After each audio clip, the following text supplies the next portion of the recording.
Okay, I think we'll start now. Good morning, good afternoon, and good evening, everyone. Thank you for attending today's global seminar. My name is Nuke, and I will be chairing today's session. And together with Arianto Patundru, Baskara Adiwena, and Ruth Niki Julu, we are hosting this seminar. This seminar is made possible with the support of the Australian National University and the Department of Foreign Affairs and Trade. In today's seminar, Are We Ready for the New Normal? We will talk about the survey on risk perception of COVID-19 conducted by Nanyang Technological University Social Resilience Lab and Lapor COVID-19. And we will have two speakers joining us today.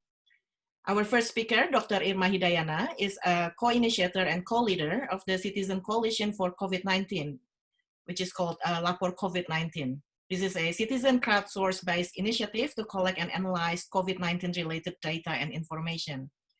Dr. Hidayana is a researcher and an independent consultant on health and behavior that particularly focuses on the impact of baby food industry on public health. She is also a fellow at the Center for Health Equity and Urban Science Education at Teachers College, Columbia University. And our second speaker is Dr. Sulfikar Amir. Dr. Amir is an associate professor of science, technology, and society in the School of Social Sciences, Nanyang Technological University in Singapore. His research interests include science and technological studies, development, globalization, disaster, risk, resilience, and infrastructure. He's the lead in this survey by NTU Social Resilience Lab and Lapor COVID-19. And without further ado, I will give the floor to Dr. Irma. Silakan, Dr. Irma. Terima kasih. Thank you very much, Mbak Nuke, Mas Aco, Mbak Ruth, dan Mas Firman. Good morning, everyone, or good afternoon, everyone. Thanks for having me on this program today. So let me introduce myself. My name is Irma Hidayana. I am the co-initiator, co-leader of Lapor COVID. Sorry, let me just share my screen. All right. Sorry. Okay, let me go on the first screen. Yeah. So Lapor COVID is a citizen initiative that focuses on COVID-19 related information and data. And Lapor COVID-19 was formed in early March 2020, where a group of experienced civil society leaders share the same concern on citizens' health rights in the wake of the coronavirus pandemic. So we currently have 150 volunteers within the Lapor COVID-19 and around 15 to 20 expert collaborators, which one of them is Professor Amir. We are very grateful to have you at the Lapor COVID, Dr. Sulfikar Amir. And also, we've been collaborating with some government bodies. We have in coordination with the Presidential Office and also with the COVID-19 Task Force. We also work together with some organization, with the Legal Aid Foundation, and then Transparency International, Hak Asasi ID, Lokataru, Rujak Center for Urban Studies, and also the Alliance of Independent Journalists, Indonesia. And then some other, I think some more organizations were also involved in the development and the establishment of the Lapor COVID. So why we here? Maybe some of you still remember when back in early March or mid of March, when a foreigner who found dead on a motorcycle, which later after a few days or a few weeks, I guess, were COVID-19 positive confirmed. And then maybe you're also still remember the case of the Cianjur cases, the patient who had travel history to Malaysia, to KL, I think. And then he at that time when the first time we found he dead, the government actually did not declare that the person was positive COVID-19. But few weeks later, the government finally declared that the person was positive, COVID-19 positive. And then some other story.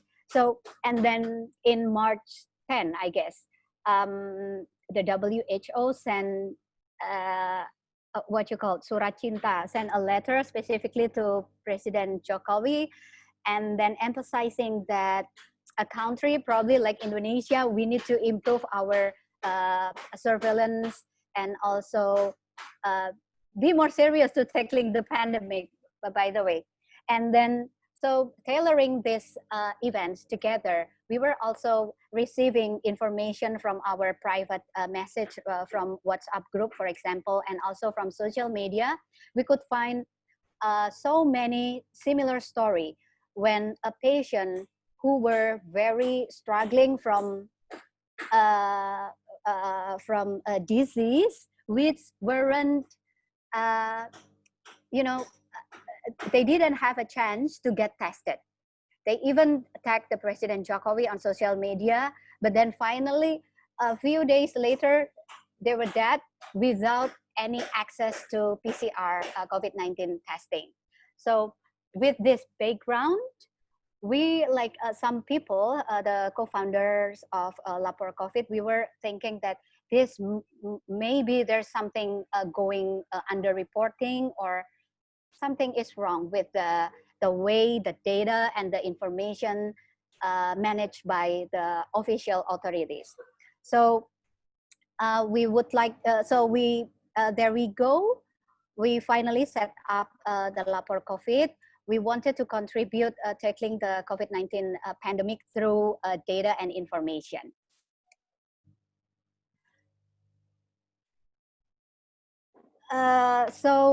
We set up a platform for the public to share any informations or data that related to COVID-19.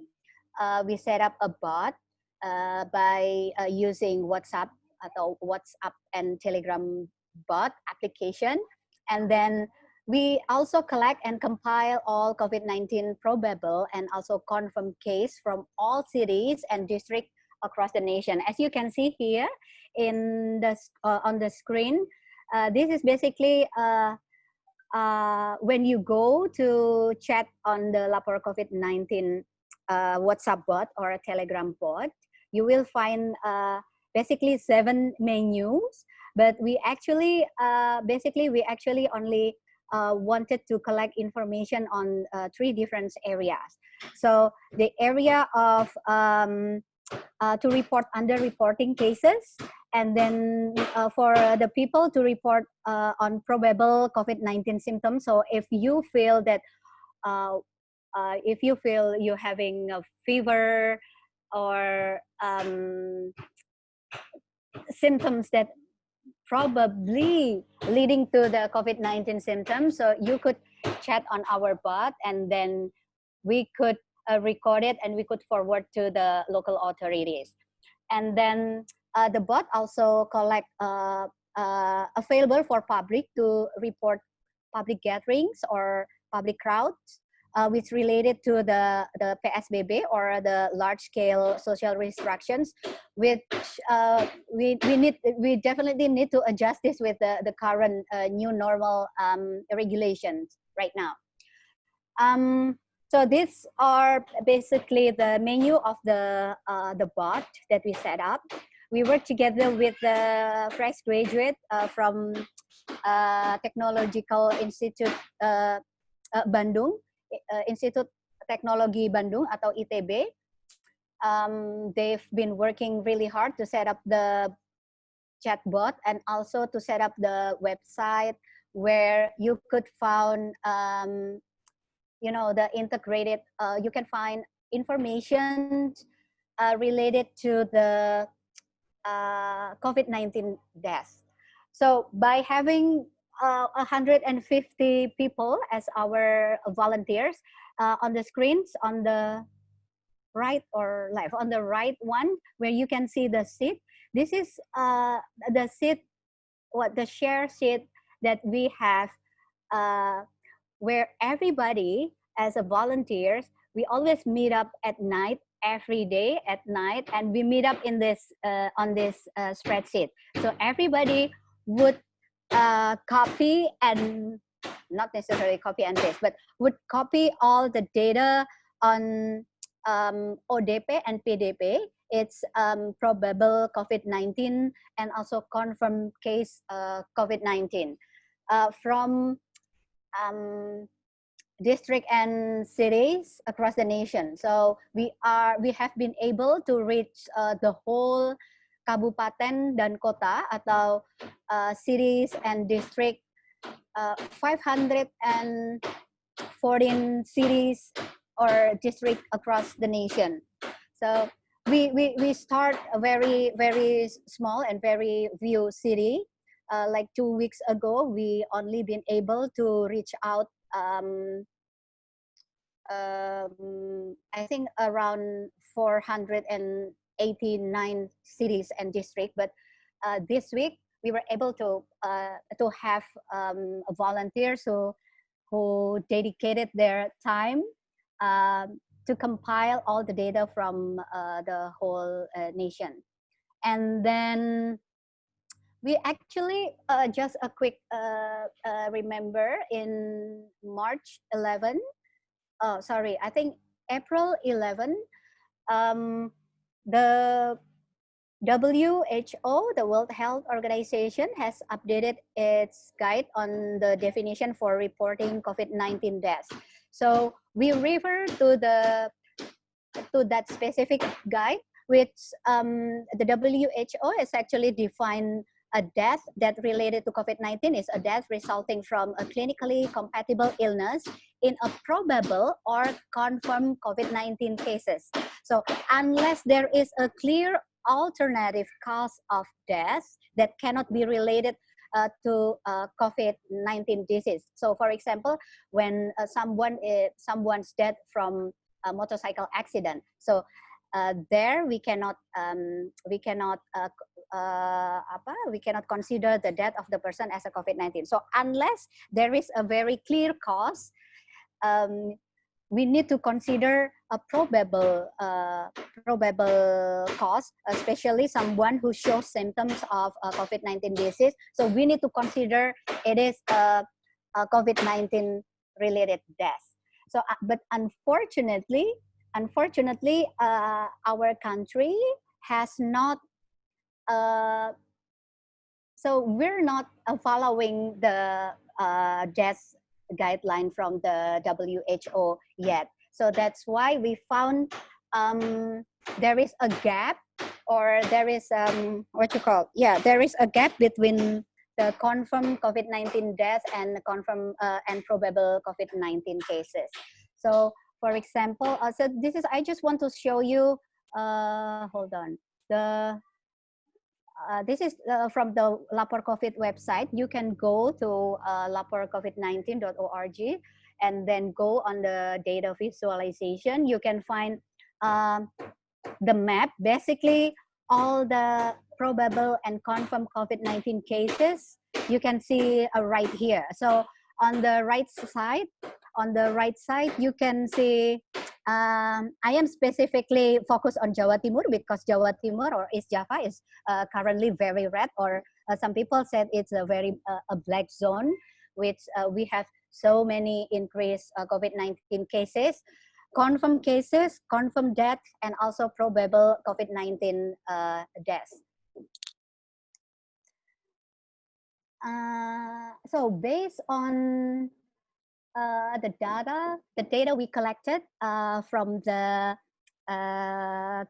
kabupaten and kota, from the city and the district, we actually compile everything from the official website in each city and district, and then we use the WHO updated guidance on COVID-19 deaths, and then we combine and compare both the probable and confirmed COVID-19 cases.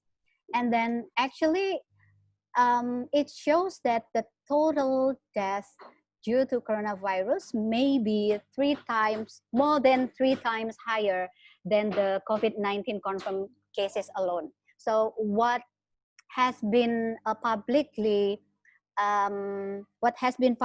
announced by the official in Indonesia is actually only confirmed COVID-19 cases, deaths. What does it mean? Does it mean that there's some people who might be dead because they don't have access to the COVID-19 PCR testing? And then we combine together the number of the probable and confirmed cases. And then it shows that maybe you can see here on the right side, after a month and a half, weekly, we always analyze this and update the data. And then it shows consistently more the death due to COVID-19. This COVID-19 in Indonesia is probably more than 3.5 times higher than what we are currently being told by the government. So this is the last analysis, and I think today and tomorrow we are preparing another updated analysis for this week. So I think that's for now from me. Thank you so much. So over to you again, Mbak Ruth. Thank you, Mbak Irma. Now I'm handing this over to Bang Sulfikar. Silakan. Okay. Hold on. Let me stop. Okay, and then I need to stop. Yes. Okay, thank you, Bang Nuka. Thanks to Indonesia Project for having me here. It is my pleasure to share what we did 2 weeks ago. I remember I gave a talk to Indonesia Project, I think, when was that, Joel? I think 7 years ago, I don't know. 2 or 3 years ago, I saw. No, it was more than that. I think it's longer than that. 5, 6, 7 years ago. Time flies, man, especially during the COVID, we lost our memories. Okay, so yeah, I'm Sulfikar Amir. I'm currently based in Nanyang Technological University. I'm a faculty member of sociology program. And I've been working on the topic of disaster for some time. I started thinking back in 2013 after the nuclear disaster in Fukushima, Japan happened, and that's how I switched my research project from sociology of risk to sociology of disaster. And I'm currently working on a small project that compare city resilience in Southeast Asia, looking into 3 mega cities: Jakarta, Manila, and Bangkok. And it's because of that project, that allow me to do some research in Jakarta, that I finally sort of hook up with the situation in Jakarta, and now I'm part of this a really wonderful fascinating group of volunteers that try to fill up what the government has been failing to do, which is to provide data and information for the people. So yeah, I'm part of Lapor COVID-19, and the project that I'm going to share is basically a collaboration with Lapor COVID-19. So let me share my my slide first.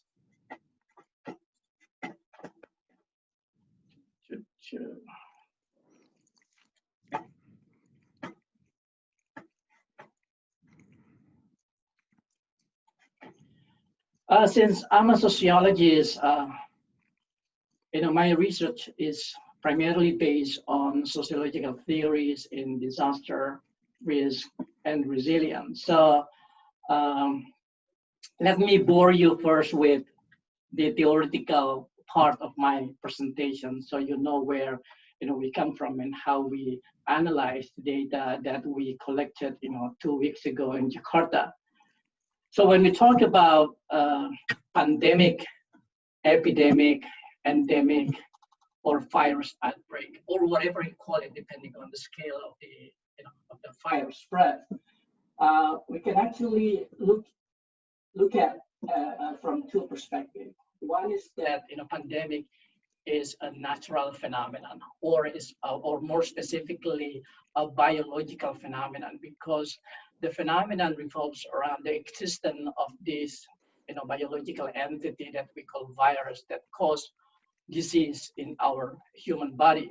And in response to that, we need medical interventions in forms such as the use of vaccines, the conduct of testing and treatment for those who are infected.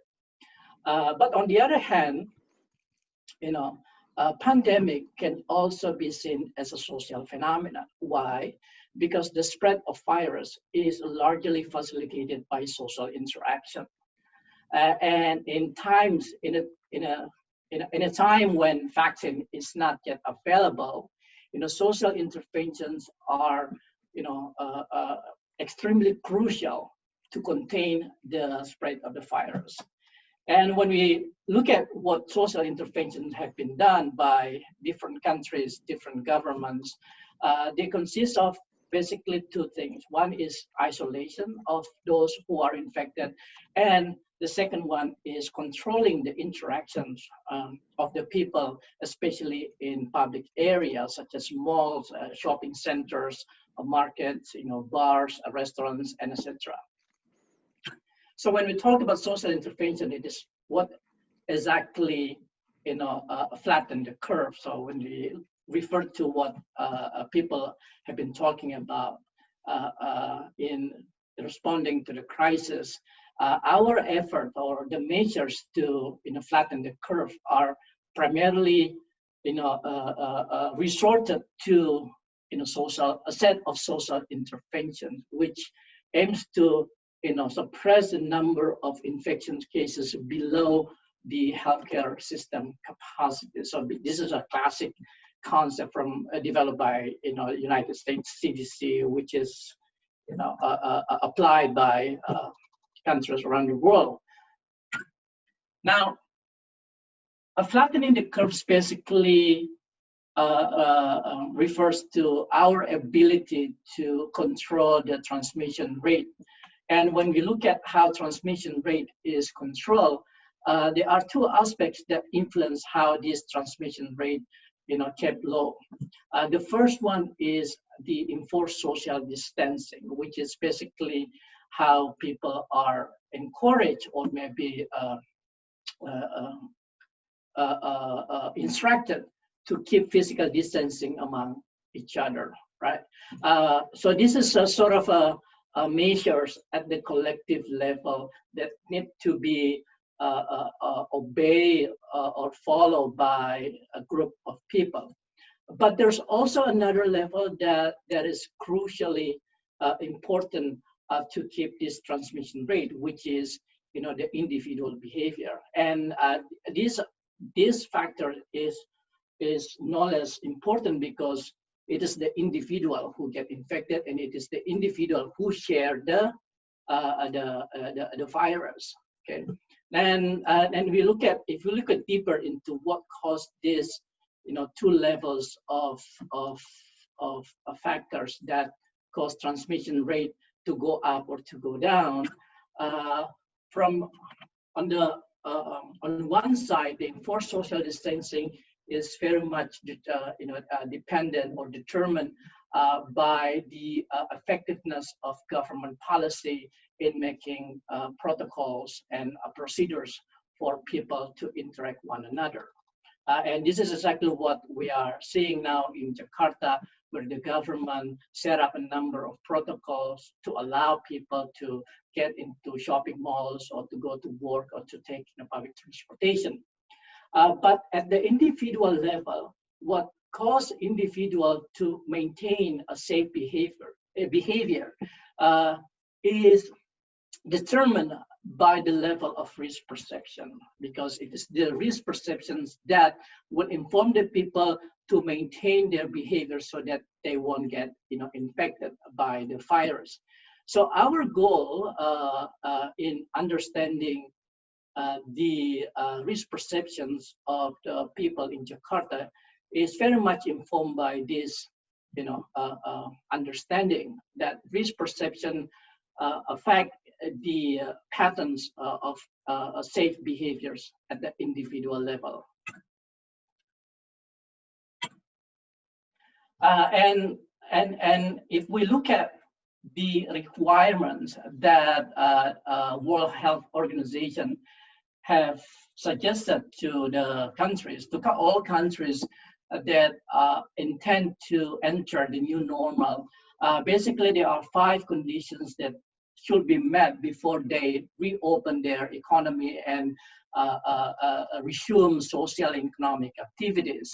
There are basically, actually there are 6 conditions, but then I squeeze it into 5 items here. One is high testing rate, tied by surveillance, solid contact tracing, sufficient hospital capacity, and high risk perception. So high risk perception is one of the criteria for a society or for a community or for a city to be prepared to enter the new normal era, which is full of risk. These 5 conditions, I mean, this graphic which I made has been used by a number of groups in Jakarta, including the government of Jakarta. But then somehow some netizens on social media disagree with me because they think that Indonesia do not need this sort of procedure. So they said that Indonesia have their own strategy, which is basically bypass. So they ruin my graphic, and by crossing all of the conditions and saying that Indonesia can do a bypass approach rather than fulfilling all of the requirements. So this is sort of a sarcastic joke that was circulated around in social media after they used my graphic. Now back to risk perception. So this is a model that we developed that become the basis of our survey. So when we talk about individual, looking at the risk, so this is the individual, and this is what we call as object, a risk object, which is the virus. Of course, the virus, the coronavirus, is not this big.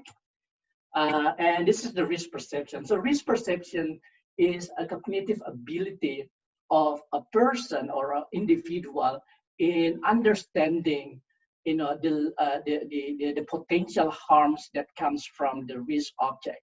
And it is the ability to take actions accordingly in order to maintain his or her own safety. So risk perception has a strong correlation with the patterns of safe behavior. But this risk perception does not come from the person himself, but it is very much shaped by knowledge and information that comes from outside.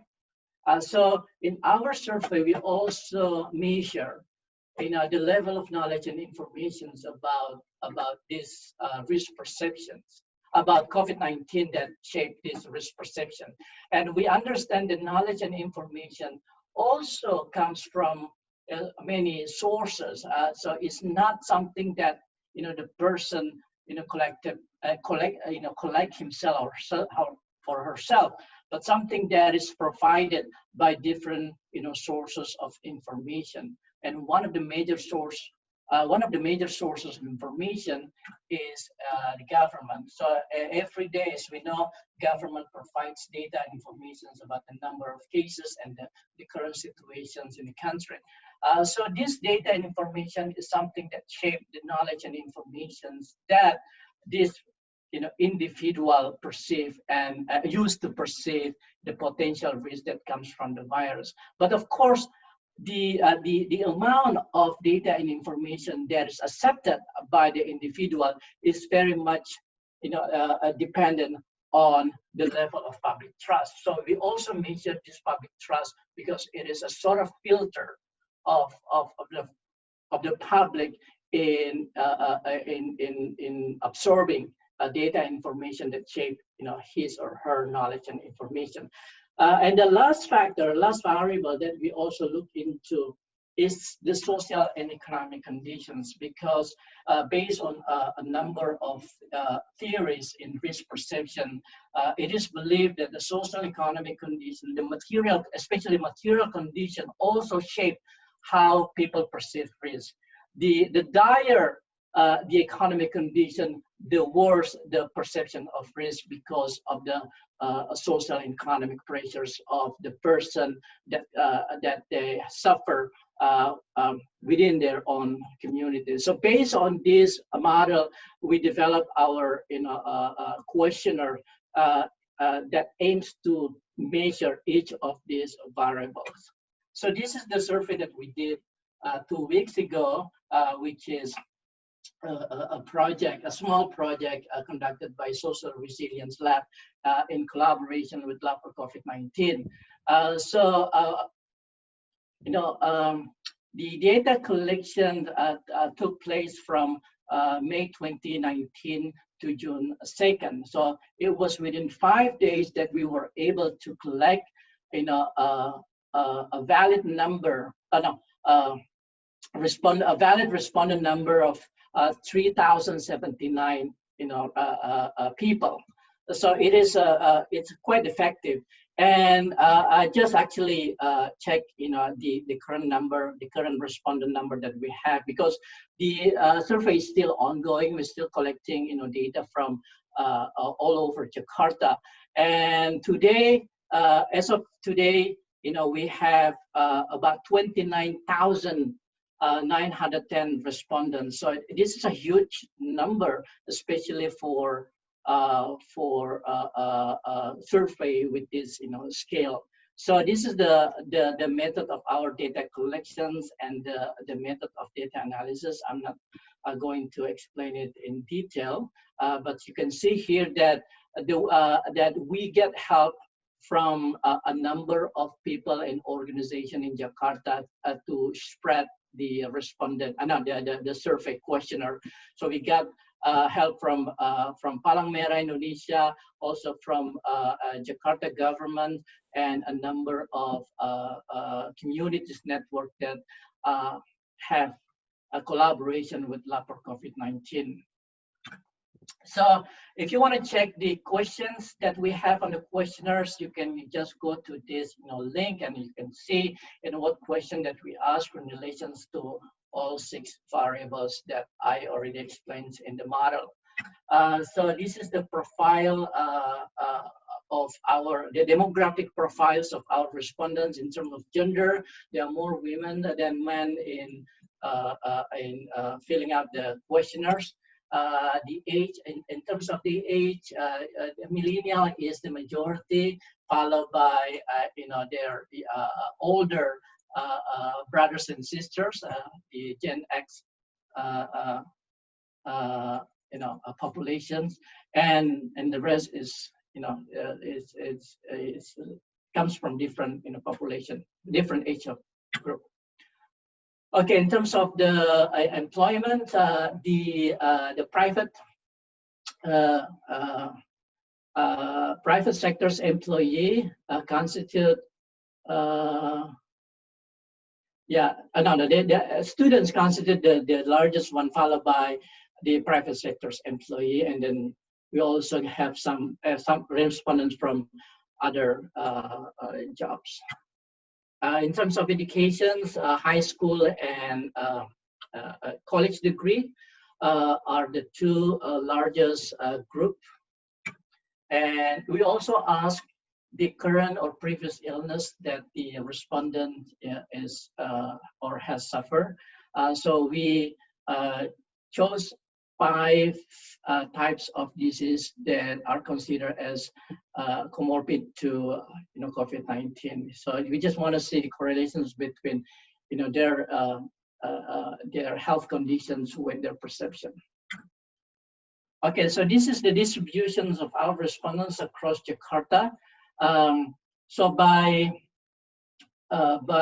June 2nd, this is the distribution. So we try to collect enough number of respondents from each kelurahan based on their population density.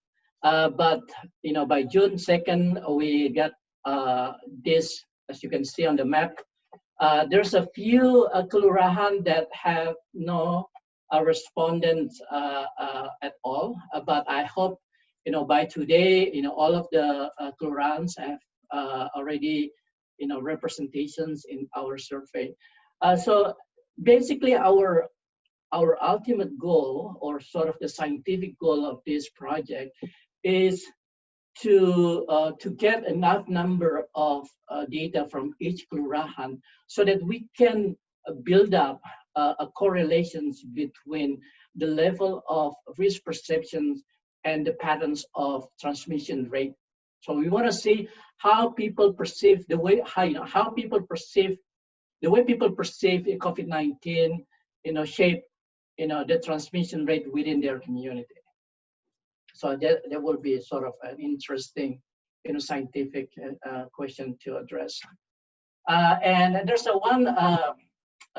one result that I always share to the public, which is quite interesting and quite relevant these days. So there's one question about the level of trust that respondents have on each source of information. So we have here in the list, we have 5 source of information: religious, preachers, celebrity, government official, medical doctors, and health experts and families. And the good news is that the medical doctors and health experts have the highest level of trust among the people. And the celebrity and influencers or buzzers have the least, level of trust on information sources. So this is quite helpful, especially for the government interested in making an intervention in terms of informations and knowledge distribution among the people, so they know which sources of information that they should rely on in spreading this information. So these are the 6 variables that we measure in our survey. The first one is risk perception, and then followed by knowledge, information, self-protection, social capital, and the economy. So you can see here that risk perception are very much influenced by many multiple factors that I elaborated in the model. And each of these variables have 5 scale measurements, but different weights. And the way we put the weights is basically informed by a number of theory in sociology of risk and risk perception. And then the final result is what we call as risk perception index, and this is how we measure it. So overall, as we look at each variable from the survey, in terms of how these variables perform among Jakarta citizens, we see that the spider web is not very much spread out, because although Jakarta people are considered to have enough amount of knowledge and information and maintain a quite a safe behavior to protect themselves, but they are very low in terms of the risk perception and also the condition of economy and social capital are considered to be quite disappointing because of the low score. And this is because why risk perception is low, because although they most of the people continue to maintain physical distancing, also wearing mask every day, but they don't consider to be dangerous or to be risky to go out, okay, or to go to certain areas, certain public places that have high risk of infection. So that's why the score on risk perception is low, and it's very much correlated with other factors. So this is how we build a correlation between each variables. This is not final yet, so I cannot really talk about it because it depends on the updates on the data that we have. But you can see here that all of the variables are correlated negatively and positively, and so we can look at so if a government want to intervene, they know where to start by looking at these correlations of variables. And the final result shows that the risk perception index of Jakarta citizens by June 2nd is 3.46. So we have 5 scale of scoring system here: dangerous, low, rather high, and high. And what we consider to be safe is between 4 and 5. Okay, so it's a percentile 80.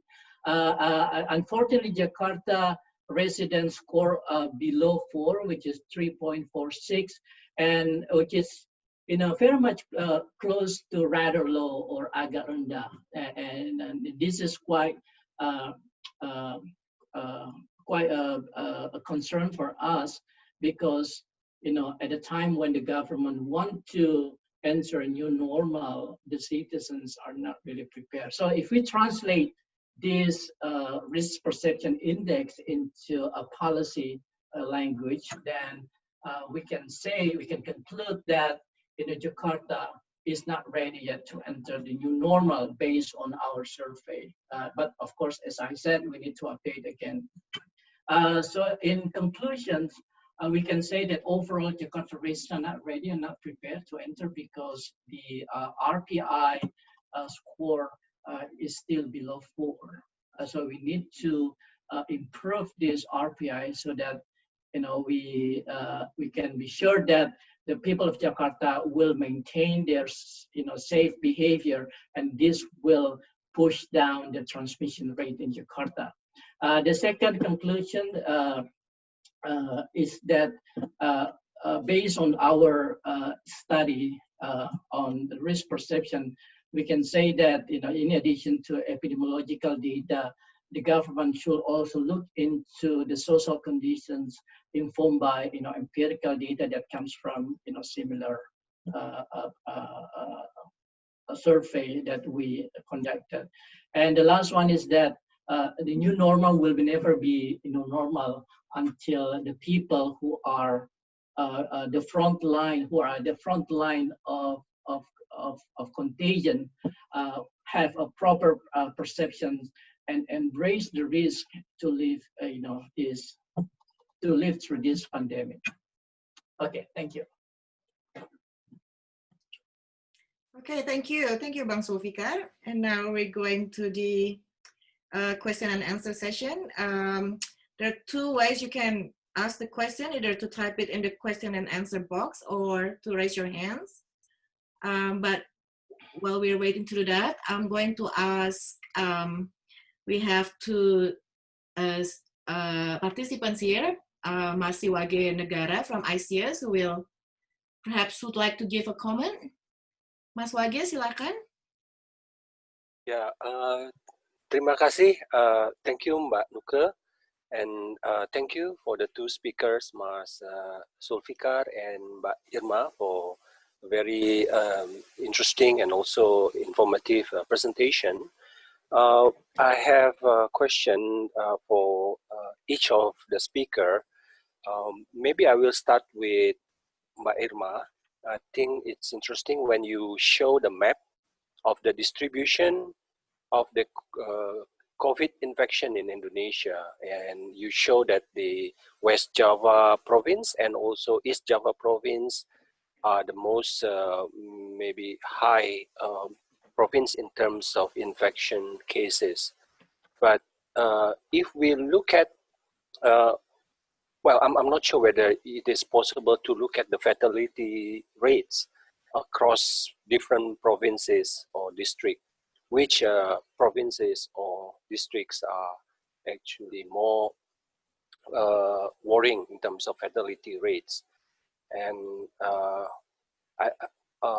another question that I would like to ask, given that now in Surabaya, East Java in particular, the infectious cases have increased rapidly, does this mean that it's actually related to the quality of the testing capacity as well. Whether in East Java and in Surabaya in particular, the number of tests and testing capacity or number of hospital are quite sufficient so that they can do the tests in a massive or rapid way. So it shows that in the number of cases become so high. But in other provinces without the good facilities for testing, maybe these numbers is maybe can be very underestimated. So I'm wonder whether you can comment on that. And for well, question for Mas Sulfikar, I think it's a very interesting survey, Mas. Well, yeah, I know how difficult it is to do this kind of perception survey, and especially you managed to, the team managed to collect a lot of respondents. And then, but this is, I think, focused only in Jakarta respondent. So my question is, given the respondents' characteristic, I think you show in the graph that about like certain proportion, which is a quite high proportion, is actually from private sector. Maybe they work in the private companies. But do we have more detailed information whether they work in the informal or formal sector? Because what I understand is that a lot of people that are maybe seriously affected are those that work in the informal sector. So these people maybe have a different risk perception compared to those that work in the formal sector. So if we can have that kind of information, maybe it will be also useful for the government to maybe set the policy that target these people that work in the informal sector. Yeah, I think that's all my question for the two speakers. Thank you. Thank you, Mas Wage. Before Mas Sulfikar, we wait first. Yeah, Mbak Irma is suddenly missing from the panel. I might invite Dr. Ariana Utomo from Melbourne University, from the University of Melbourne, to give comments or questions. Hi. Thank you. Okay, thank you, Ichut.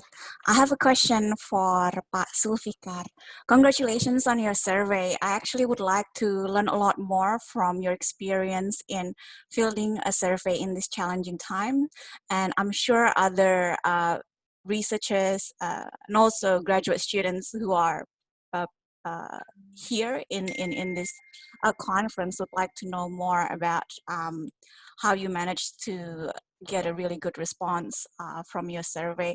If you could just quickly give us some insights on your strategies to do your quota sampling and try to work with organizations like PMI in garnering your responses, that would be really great. Terima kasih sebelumnya. Okay. Yes, silakan. Okay, thanks, Marian.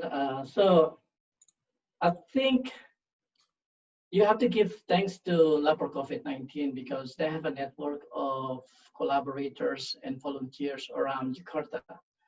And one of which is a person who has been working with, Palang Merah Indonesia, right?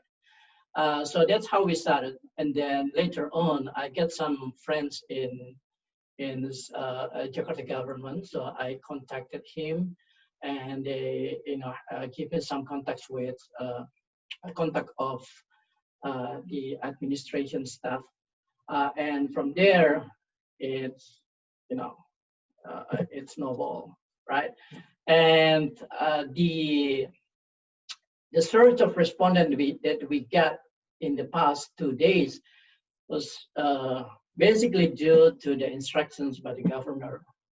So the governor gave sort of instructions to all kelurahan to help this survey. So the bottom line here is that we have collaborations with the city government, And I don't think we will be able to reach this amount of result, this number of results without their support.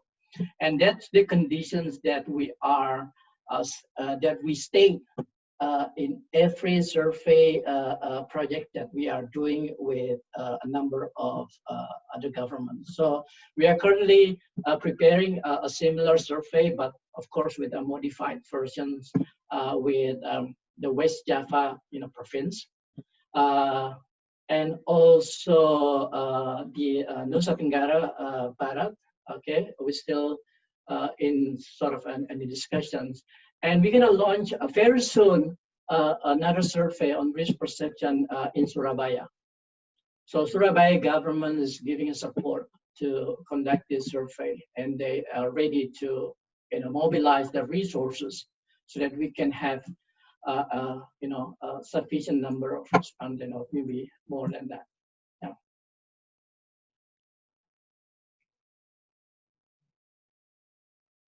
Mbak Irma, do you want to add? Would you like to answer Mas Wage's question? Hello. Sorry, I've lost the connection, so it's a very bad connection here. So unfortunately, I only got the first question from Mas Wage. I think it's about the CFR, yeah? Case fatality rates. Is that correct, Mas Wage? Yes, correct, Mbak Irma. Okay, let me just go through to the first question. So Jawa Timur is currently having a very,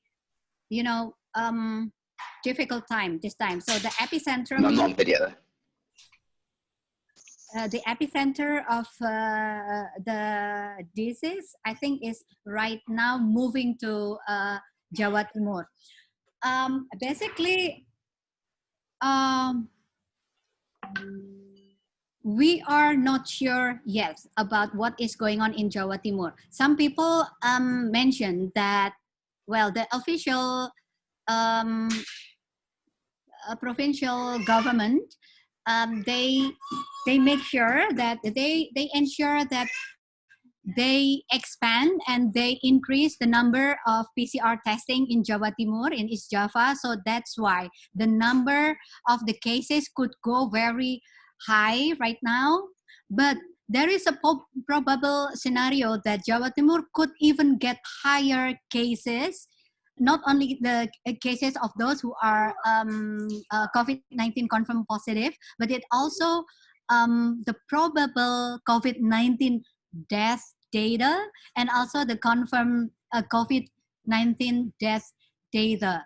So apparently in Jawa Timur, the ratio between, so from, I could only speak from the data and the analysis that all lapor COVID-19 volunteers and also collaborators done so far. So based on the data we have, based on the analysis we have, the East Java still the position is the top rank of the fatality of the COVID-19 right now. The homework is actually to find out, to expand and to increase the number of PCR testing in East Java. I know that the central government and also some charity organization and also private sector are offering help to East Java to increase the number of PCR testing. But I think they need more currently. Our data found that the number of probable death in Jawa Timur is quite high right now. It's almost 900. It's the probable death. It means that there's a bottleneck. The bottleneck probably during the patient, the PDP or ODP, they were sick and they couldn't have the access of testing. So that's for the first question. Hopefully it's answer. I didn't get the second and the other question, so probably Mas Wage can repeat briefly. Thank you, Mbak Irma. I think you have covered the second question as well, when you mentioned about the increase in PCR tests. So that's actually relates to the number of cases found in East Java. So yeah, maybe my second question is whether then, if we look at the map in the distribution of COVID infection in Indonesia, it may also associated with the quality of the public health facilities. In provinces, East Java or West Java or Jakarta, they relatively have a better quality of public health facilities. So this may be correlated with the number of cases found in those provinces. What is your view on that? Thank you. Yeah, I think it's, I couldn't agree more on that, because according to the WHO indicator of a country or an area, to be able, in order to be able to loosen the lockdown or the restrictions during this current pandemic, you need to have a public health, to have a really good public health system, including the system, including the paramedics, and also the people who work in the sector or in the area. But I just want to add another important or key thing in this matter. I think public health system, it's a it's a very crucial thing. But another thing regarding the COVID-19 cases, like over the past 2 weeks, I think the government also, maybe some of you knows that the government have declared some areas that has been cleared from COVID-19 cases. So we were actually questioned the statement, because how do you consider an area is free or is not impacted or is not affected by COVID-19 disease if you don't do the testing? So PCR testing is very crucial for us as a citizen, ordinary citizen, and also public health expert, to know whether the magnitude and the number of the current number of the cases is very, very dangerous, or in the very we are in the very the magnitude is very, the magnitude of the COVID-19 disease is very big. I wanted to say that people cannot only be informed by the number of COVID-19 cases, the incident cases, or the new cases, the number of the COVID-19 confirmed deaths, both number actually nothing, I would say, if we don't know the distributions of the PCR test in each area. If we know the number of the PCR testing across the nation, or in each area, in each, let's say in each kabupaten or cities, or at the provincial level, for example, then we can correlate how big the magnitude of the COVID-19 disease spread in the country.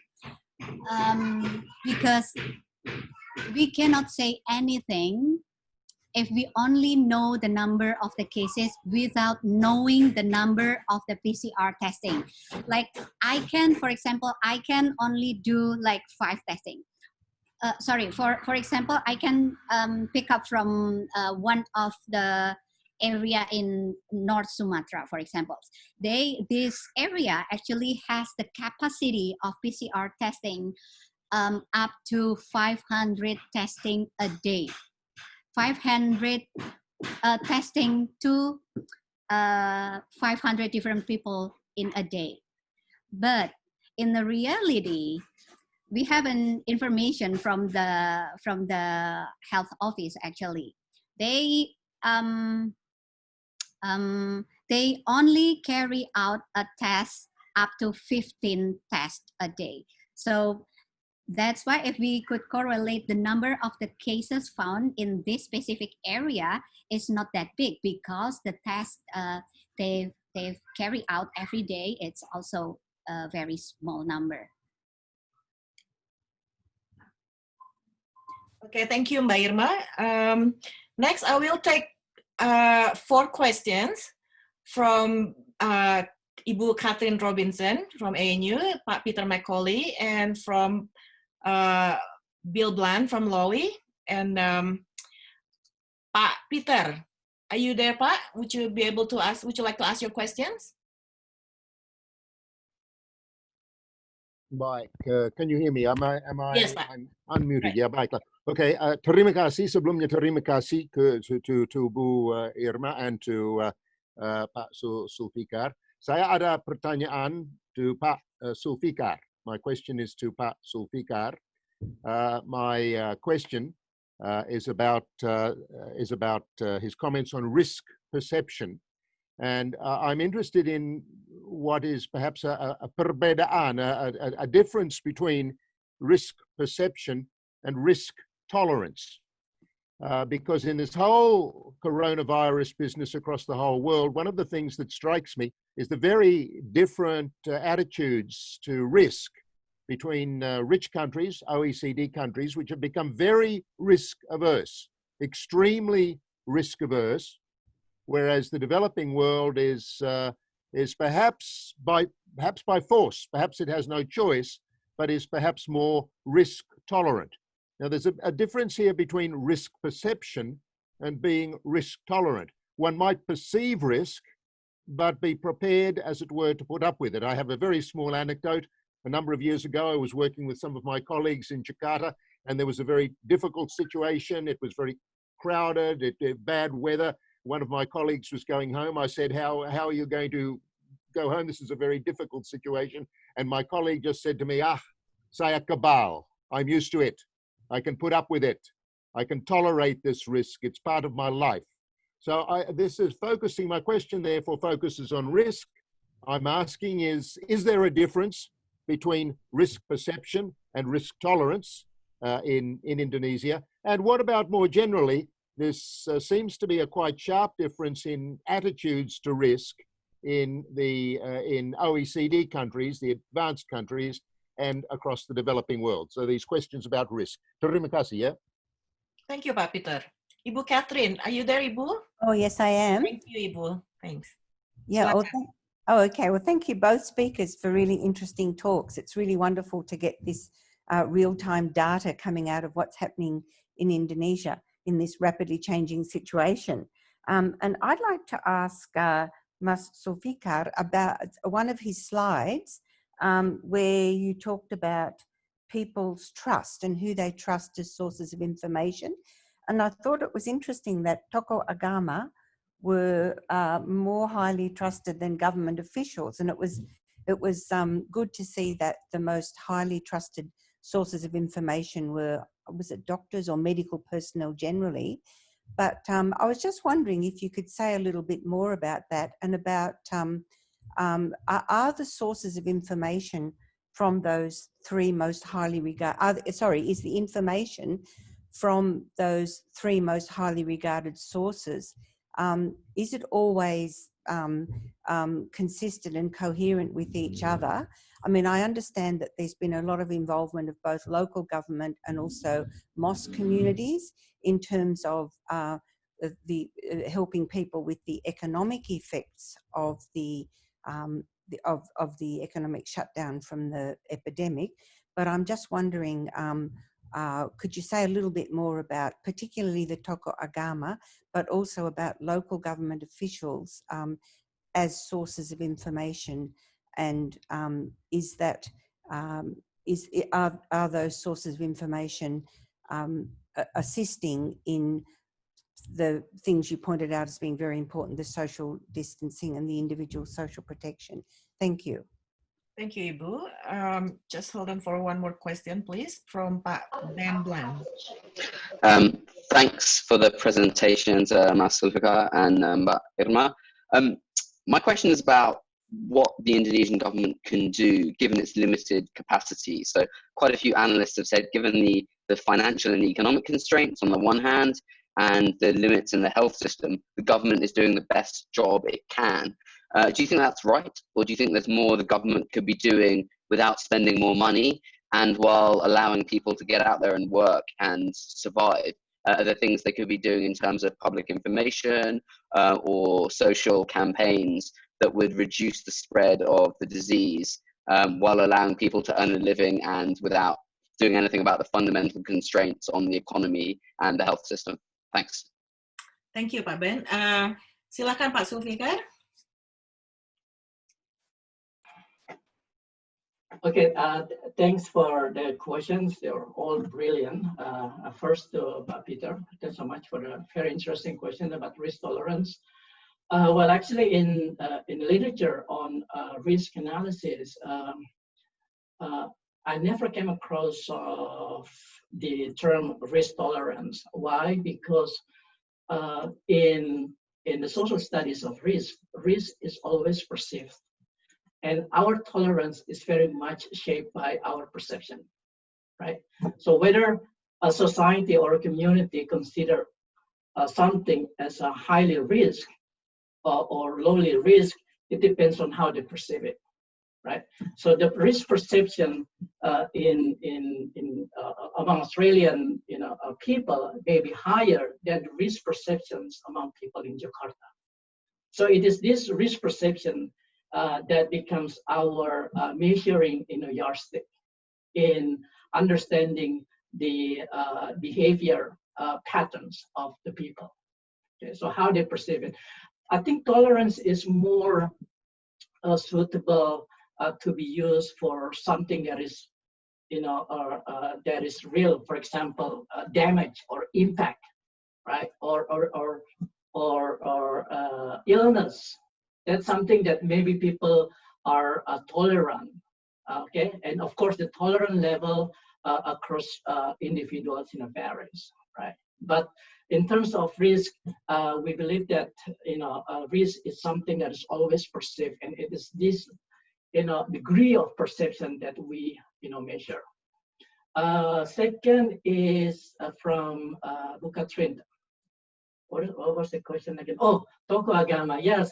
Yeah, unfortunately, we didn't really, explore in detail into, this issue because of the limitations that we have in our survey. But as you can see from, the news that comes all over Indonesia, the tokoh agama or religious leaders are very much split. Right? There are those who are, pro-government in terms of promoting new normal, but there are those who are not really aware of the situations, and they believe that COVID-19 is part of conspiracy theory, and that praying will protect us from getting infected. So up to now, I don't really see an organized mobilizations of religious leaders in promoting a safe behavior among the people, right? What the government, especially the central government, do is hire celebrity and influencer because they are more acceptable among the younger population, right? The social media savvy generation. So I think that's what they do, but I don't really haven't found any sort of an organized way of mobilizing religious leaders. Probably because it's not that easy as well, because the religious groups have their own interests and etc. But I think it's interesting to see. But as I said, the good news is that the medical doctors and health experts are still, the most trusted group of people who provide information about COVID-19. And the last one is from Paben. Yeah, talking about limited capacity. There's been a discussions about how the government is handling the situation, and some experts says that this is due to the state capacity that is very much limited in terms of financial as well as institutional. I don't really buy that idea, because if you look at what happens back in March, back in March when the confirmed cases was announced, after the confirmed case was announced by the government, and that situation requires a swift response from the government, especially in containing the virus from spreading outside Jakarta. And a lot of people and experts suggested the government to lock down Jakarta, but the central government didn't do it, despite the fact that there is a law that facilitate that policy, that allow that policy to be implemented. And it turned out later that President Jokowi did not go with the lockdown policy because he wanted to save money, about 200 trillion rupiah, right? So they calculated the cost of lockdown and say it's too much. That's why they go with the with a softer measure, which is the social distancing. And today we see that the government is allocating about 600, almost 700 trillion rupiah to to respond to the crisis in terms of economically, medically, as well as socially.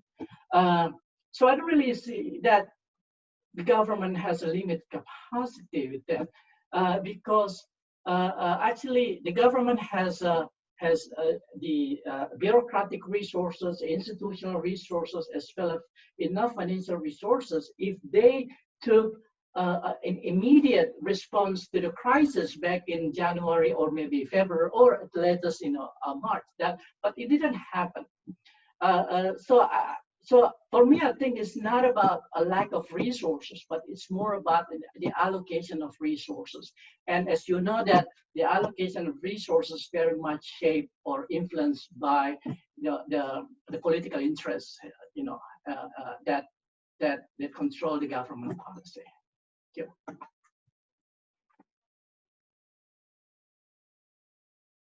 Thank you, Mas Sulfikar. Mbak Irma, do you have anything to add? I want to just add a little to respond to Pak Ben. So I totally agree that the Indonesian government is doing its best it can, given the financial constraint and the limited capacity of the health system, and also the paramedics available and trained paramedics. But just wanted to add, yes, there is something that the government could definitely do without any extra or additional budget to put on. It is to be more responsive. It is to be more open in terms of communicating the real information and the data regarding COVID-19 cases in Indonesia. And also, I wanted to emphasize on the probable number, the number of probable deaths related to COVID-19 cases. It's not hard actually to follow the WHO updated guideline on COVID-19 death actually. So each kota madya or each city and district actually they've already have the what you call the medical record of all patients, regardless COVID-19 patient or non-COVID-19 patient, and they actually have a specific form that also has the number of the probable COVID-19 deaths. some of the district and the cities in Indonesia, they've already published the probable COVID-19 deaths on their official website, but some cities and some district and even some province, they don't provide these figures. So it's actually the data and the information is actually there just to publish the number. And then for the central government, they need to follow the WHO death updated guide on COVID-19 death number. And so then we can see a better picture of how many, the real situation on the ground, how many deaths actually due to COVID-19 disease, because this will inform the epidemiologists and also biostatisticians to build the epidemic curve and also the case fatality rates and also the infection rates. So it's at no cost, they can actually publish this data. So to get a better picture for the people to understand the real situation on the ground. Thank you, Mbak Irma. I'm going to take the final 3 questions from Krishna Gupta, ANU, Sabam Hutajulu from Universitas Indonesia, and from Joseph Martian. So could you please, Krishna, silakan. Krishna, are you still there? Okay, Krishna might not be here. Pak Sabam Hutajulu, are you ready with your question? Yes. Thank you. Okay. Thank you for the opportunities from Australian National University. My question is a common question currently we hear in Jakarta, Indonesia. At one point, we need to make the economy alive because current account deficit keeps declining and almost goes to 7%, which is normally about 2.5 to 2.8%. But then on the other hand, you see people already crowding in my area in Cempaka Putih here, already jam every afternoon, people buying food. I'm lucky, I can buy the food cheap, more efficient, I don't have to go to mall. But second wave is on the way. Every time we ask these questions to the local government, they say, you just follow the policy. And we don't understand which policy because sometimes policies keep changing. So for the first panelist or maybe the second panelist, how do you advise to balance these two? Because we need both, but mainly we need the healthy situations. Thank you very much. Okay, thank you. I think Krishna's question has already been answered by Pak Sulfikar. I'm going to read Joseph's question. Joseph is our PhD scholar from ANU. Is there any possibility to add new features or questions to collect self-reporting symptoms information? In my opinion, this information will give more useful insights to estimate the probable infections. I think this question is for Mbak Irma. So silakan, Mas Sulfikar or Mbak Irma, would you like to answer any of these questions? Mbak Irma?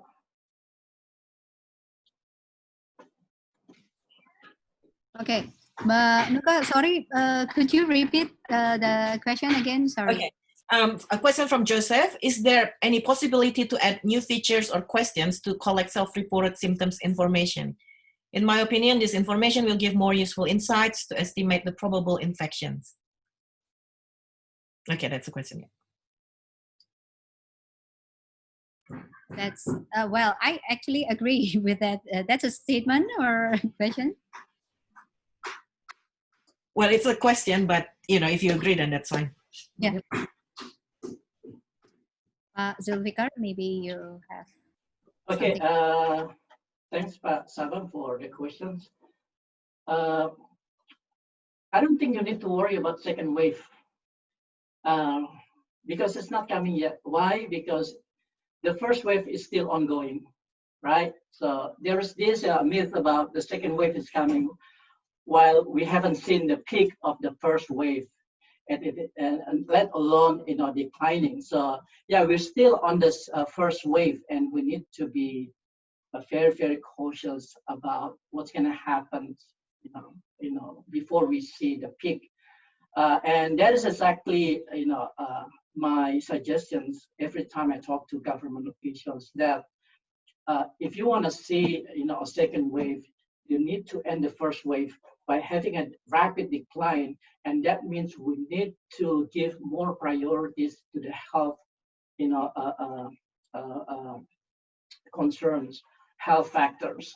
So and well, as many people have already said, that economy can die, but you can relieve it. But when people die, that's it, right?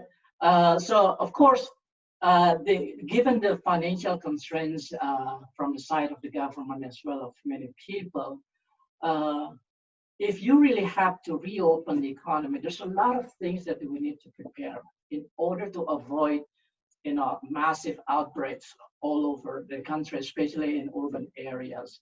And actually, by the way,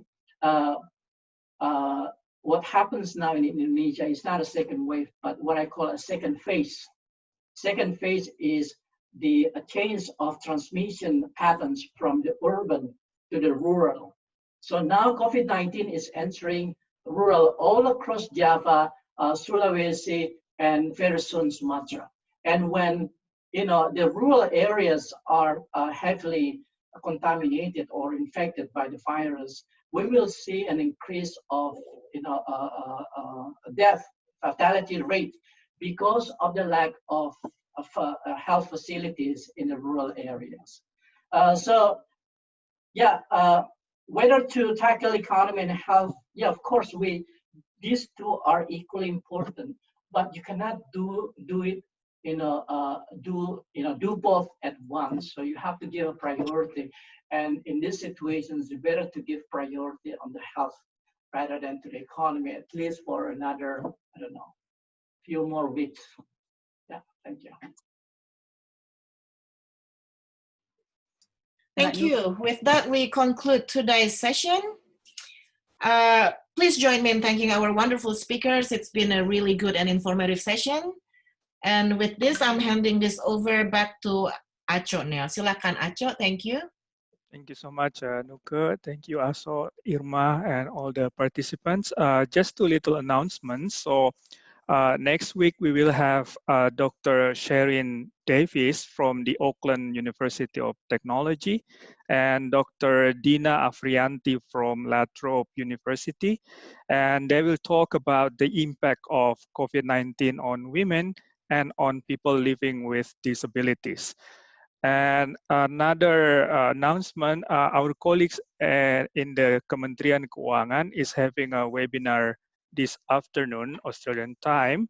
And some of our familiar colleagues will also speak there, including Hal Hill, Kati Basri, and also Fabrio Kacaribu, the head of the BKF. So if you are interested, there's that information Nuke just posted there on the screen, and that is on the COVID-19 and the recession.